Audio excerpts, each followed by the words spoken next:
그렇습니다. 여러분들이 썸네일에서 보고 들어오셨듯이 디젤 차량들의 인젝터는 반드시 고장이 날 수밖에 없는데요.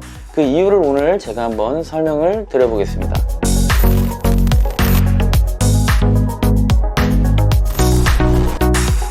이 디젤 차량의 인젝터는 다단 분사를 한다고 했는데요. 이 다단 분사란 무엇이냐면 메인 분사 전에 파일럿 분사를 하는 것을 의미를 합니다. 이 파일럿 분사라는 것은 메인 분사량이 인젝터에서 분사를 펑 한다고 생각을 했을 때 다단 분사라고 하는 애는 펑 이런 식으로 메인 분사를 하기 전에 소량의 연료를 분사시켜 주는 겁니다. 그럼 이 메인 분사 전에 왜 인젝터에서 분사를 더 해주냐면 바로 요즘 차량들의 진동과 소음 그리고 출력 향상을 위해서 배기가스 규제에 대응하기 위해서 등등이 있을 수 있겠습니다. 그거랑 무슨 관련인지 모르시겠다고요? 그럼 제가 한번 알려드리겠습니다. 예전 차들을 한번 예로 들어볼게요. 카니발, 초창기 산타페들 그쯤부터 유로3 환경 규제를 대응을 해서 커먼 레일이 도입되기 시작합니다. 처음 적용이 되었던 인젝터들은 거의 다단 분사가 아주 극소량이거나 횟수가 적거나 하지 않았어요. 그래서 피스톤이 연소실이 이렇게 있으면 피스톤이 이렇게 올라왔을 때 연료 분사를 주분사만 한번 빵 하면은 폭발이 돼서 내려가게 되는, 이게 운동 에너지로 바뀌게 되는 이러한 개념이었는데요. 그러다 보니까 이 연료를 한 방에 폭발하게 되면은 진동이 어마어마합니다. 소리도 어마어마하고, 그러니까 연료 자체가 뻥 하고 폭발하는 거와 같은 개념이에요. 그래서 시스템에서는 다단 분사를 생각을 하게 됩니다. 다단 분사를 하게 되는 개념은 이런 방식입니다. 피스톤이 올라오고 있고 인젝터예요. 피스톤이 이렇게 올라오고 있는 사이에 처음에는 주분사를 뻥 한 번만 쏘고 닫히고 뻥 쏘고 닫히고 였다고 한다면, 지금 현재 나오고 있는 디젤 차들 커먼 레일 시스템은 다단 분사를 해서 피스톤이 이렇게 올라오고 있는 동안 아주 약하게 분사를 시도를 해줍니다.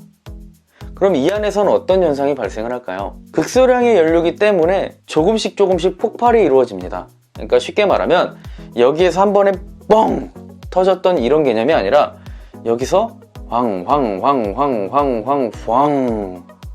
이런 개념인 거죠. 그러니까 불이 어느 정도 붙었다 어느 정도 붙었다 어느 정도 붙었다 어느 정도 붙었다 쿵, 그러니까 펑 하고 쿵 하고의 개념 차이인 겁니다. 그래서 화염 전파도 좋아지고 소음과 진동도 잡아줄 수 있게 됩니다.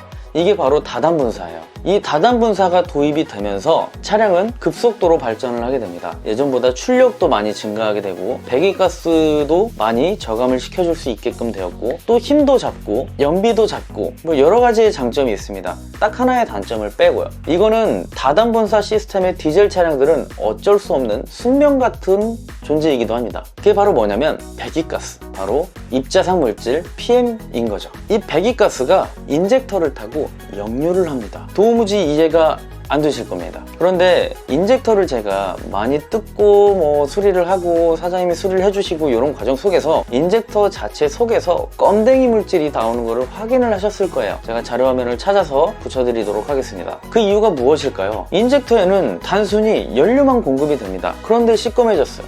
왜? 이해가 안 되시죠? 상식적으로 실린더 자체에서 피스톤이 올라오고 있는 사이에 이 인젝터는 열렸다 닫혔다를 반복을 하고 있죠. 이해가 되시나요? 실린더 자체에서 폭발이 일어나게 되면 빵 하고 일어나게 되면 밖으로 배기가스가 빠져나가게 됩니다. 그런데 완벽하게 빠져나가지는 않아요. 완벽하게는 약간의 배기가스는 남아 있습니다. 그 약간의 배기가스가 남아 있는 상태에서 이 피스톤은 압축을 하기 위해서 또 상단으로 올라오게 됩니다. 상단으로 올라오고 있는 상태에서 인젝터가 열렸다 닫혔다를 반복을 하는 거죠. 그러면 연료 분사를 빡 하고 남은 시점에, 압축이 되는 시점에 배기가스가 역류를 하고 인젝터 뒤쪽으로 계속해서 역류를 하게 됩니다. 이게 어디까지 가냐면 결국엔 돌고 돌아서 연료 필터부터 다시 오염이 되게 됩니다. 그래서 연료 필터 자체에 부하도 많이 생기게 되고, 그 부하로 인해서 정상적인 연료 공급이 안 돼서 시스템이 고장이 나기도 해요. 인젝터를 제조하는 제조사별로 약간씩 차이는 있기는 하지만 모두 다 같습니다. 왜?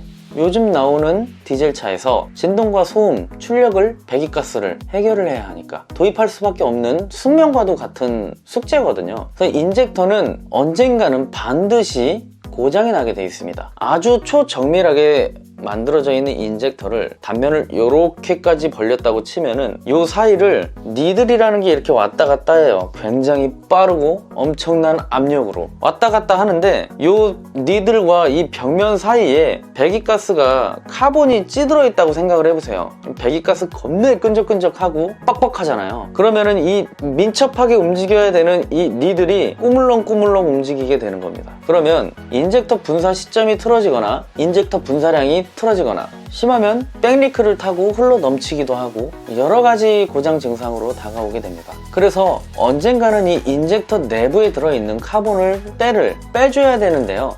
사실상 이 카본이라는 게 연료 첨가제 가지고만 빼기는 매우 어려운 게 사실입니다. 물론 도움은 되겠죠. 그래서 이 관리 시점을 보통 일반적인 운전자들 기준으로 봤을 때 약 1년에 10,000km에서 15,000km 이상만 타시는 분들이라면 100,000km가 넘어서 관리를 하시는 것도 전혀 무방하고요. 하지만 요즘 나오는 델파이 차량들, 델파이 인젝터가 들어가 있는 차량들, 본인이 타고 있는 차량의 연료 시스템은 인터넷 검색을 통해서 숙지를 꼭 하고 계시고요. 델파이 차량들 같은 경우는 매우 짧게 가져가셔야 됩니다. 약 30,000에서 40,000km 정도를 보고 있고요. 정상적으로 매뉴얼에서는 한 20,000km 정도 권장을 하고 있습니다. 그리고 기타 다른 브랜드의 제조사들은 약 50,000에서 60,000km 정도를 잡으시면 좋을 것 같습니다. 사실 이 연료 필터를 자주 교환을 한다고 해서 막을 수 있는 건 아니지만 그래도 최소한의 소비자분들이 해줄 수 있는 방어입니다. 델파이 차량들 같은 경우에는 100,000 km 내외로 클리닝 작업을 해주시는 걸 권장을 하고요. 그 다음에